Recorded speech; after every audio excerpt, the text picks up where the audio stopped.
합심으로 교회를 위해서 환난과 공고한 가운데 있는 분들을 위해서 같이 기도하겠습니다. 귀하신 하나님, 은혜를 감사합니다. 새벽에 우리를 보내시고 여전히 기도하게 하시오니 감사를 드립니다. 하나님의 거룩한 분깃으로서 그 사명을 감당할 수 있도록 은혜를 허락해 주시고, 오늘도 아버지의 나라와 그 권위를 가지고 기도하게 하여 주시기를 간절히 빌고 원합니다.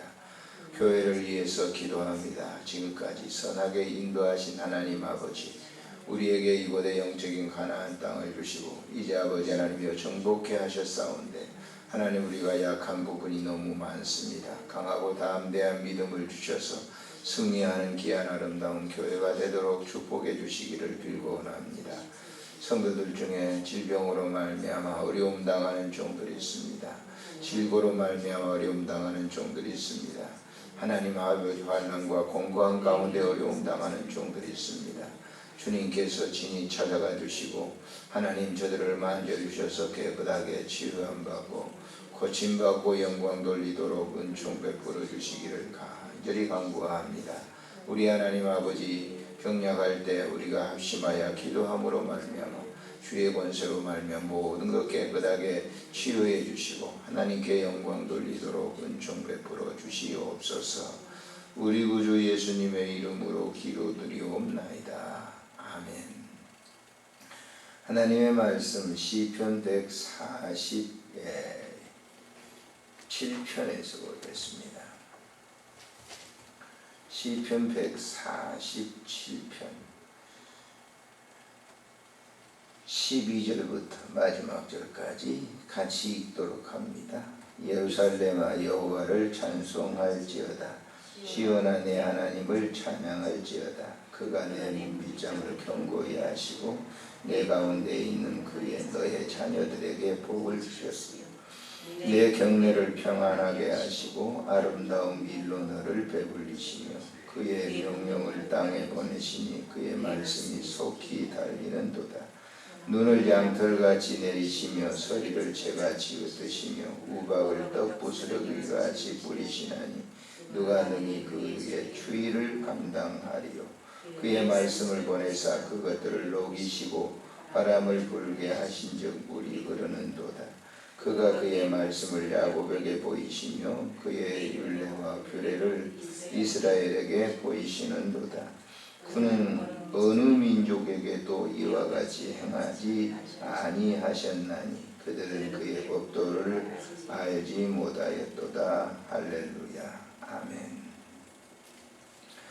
본편의 시는 할렐루야 찬양의 시입니다. 146편부터 보시게 되면 첫 1절에 할렐루야로 시작해서 마지막 절에 할렐루야로 마치게 됩니다. 그래서 이 찬송을 하나님을 이 시를 여호와를 찬양하는 고백의 시다.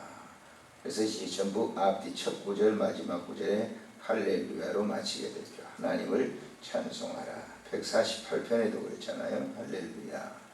마지막 절 14절에도 할렐루야. 149편에도 그렇고요. 150편에도 역시 마찬가지입니다.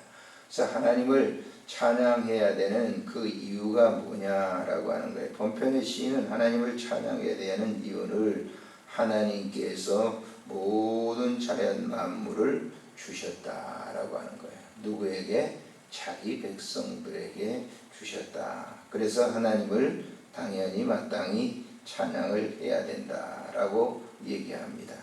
그래서 여기 보시면은 16절에 눈을 양털같이 내리시고 서리를 재같이 내리시고 우박을 떡부스러기같이 뿌리시나니, 더위와 추위 이런 모든 것들을 다 하나님께서 주셨다. 그러므로 마땅히 찬양을 드려야 된다라고 하는 것. 또 두 번째는 하나님께서 자기 자녀들, 당신의 자녀들을 축복해 주셨다. 믿음의 자녀들을 복을 주셨다라고 하는 것이죠. 거기 보면 13절에 너의 자녀들에게 복을 주셨으며 이렇게 얘기합니다. 그 복이 주의 자녀들에게 진정한 평안의 복을 주셨다. 심령에 하나님이 없는 사람들에게 평안이 있을 수가 없습니다. 하나님께서 가장 주어진 복 중에서 가장 귀중한 복이 평안이다 생각이 됩니다. 사람들은 흔히 그러잖아요. 복 그러면 전부 물질적인 것만 얘기를 이렇게 합니다. 근데 진정한 그게 복이 아니거든. 어떻게 보면 깊이 생각해 보면 오히려 그것이 자기를 갖다가 불안케 하는 요인을 가져가 주게 되죠. 많아지면 그것이 좋을 것 같은데 그렇지 않아요. 우리가 보세요. 행복한 거는 우리가 어린 시절이 훨씬 더 행복했어요. 지금보다. 그렇지 않습니까? 어린 시절이 행복했다고요. 그때 먹을 거 이렇게 많지 않았어요. 정말 먹을 것이 없어서 산에 올라가서 그냥 소나무 껍데기를 벗겨 먹고 풀뿌리를 갖다가 이렇게 먹고 그래도 지금처럼 이렇게 불안하지 않았다. 지금 돈 많고 물질이 풍요로운 이런 시대에 사는데 보세요. 우리나라 경제 같은 것도 그러잖아요. 그때 당시에는 막 머리카락 팔고 살고 그랬는데 그때 당시의 경제력과 지금의 경제력이 비교한다면요. 말할 수 없는 거죠. 그런데 왜 나라가 더 불안합니까? 여차원 나라가 거들나거든요. 그리스라고 하는 나라 같은 보세요. 우리나라도 부채가 굉장히 많죠.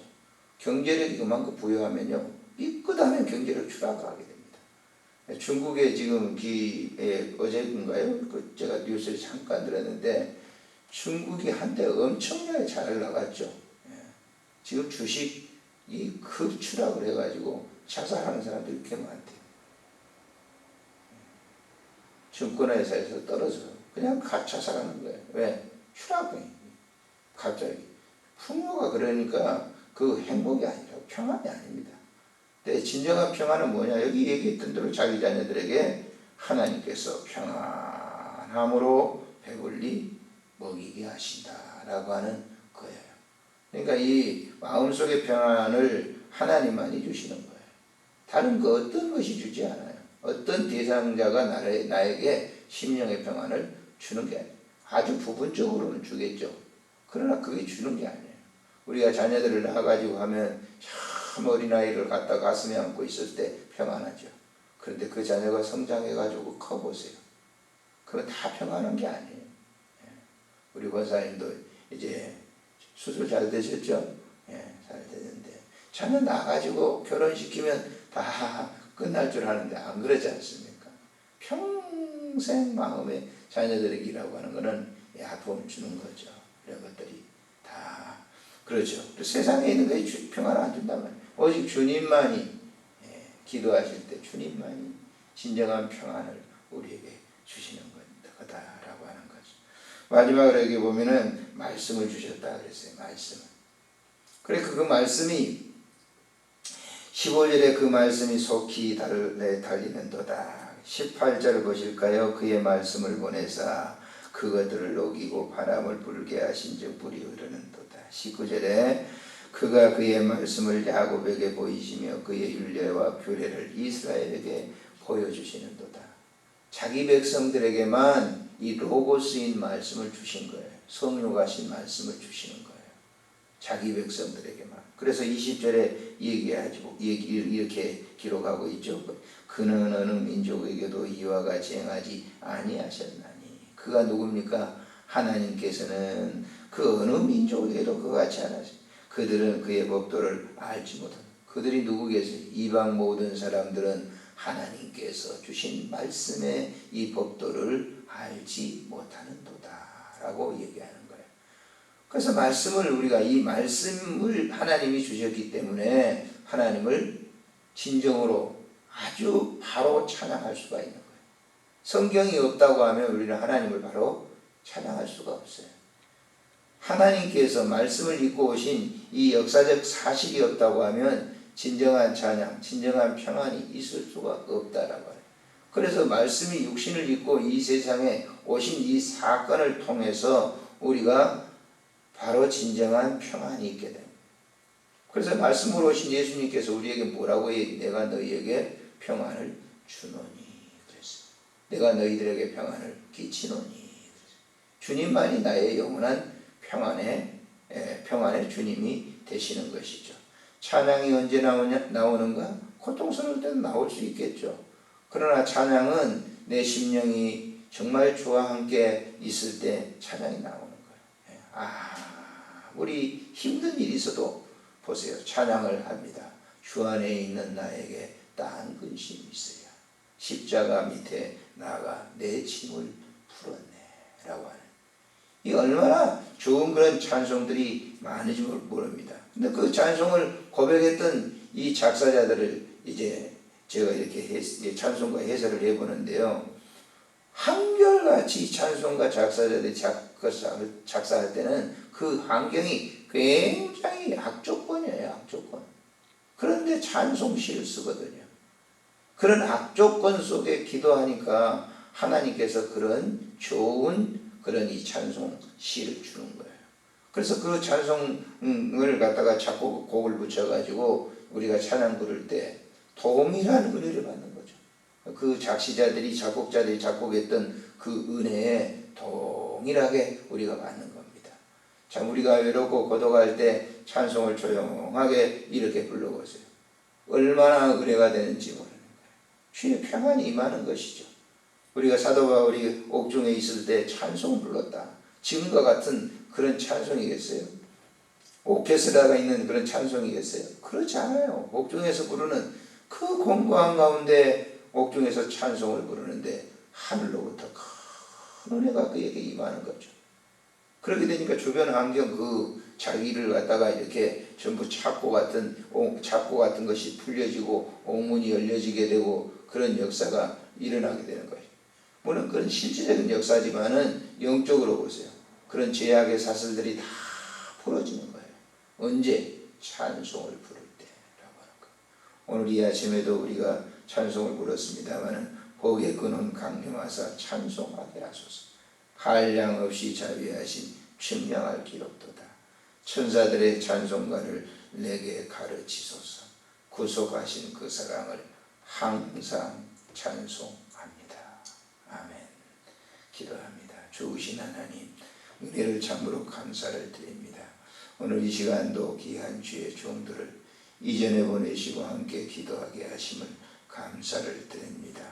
사랑하는 동안 사랑하는 귀한 우리 김홍룡 권사님 귀한 아들 이렇게 갑상선 수술을 했는데 이렇게 치료 잘 해주시니 감사하고 앞으로도 그 모든 것을 깨끗하게 치료해 주셔서 하나님께 더 큰 영광을 돌리게 해주시기를 간구합니다.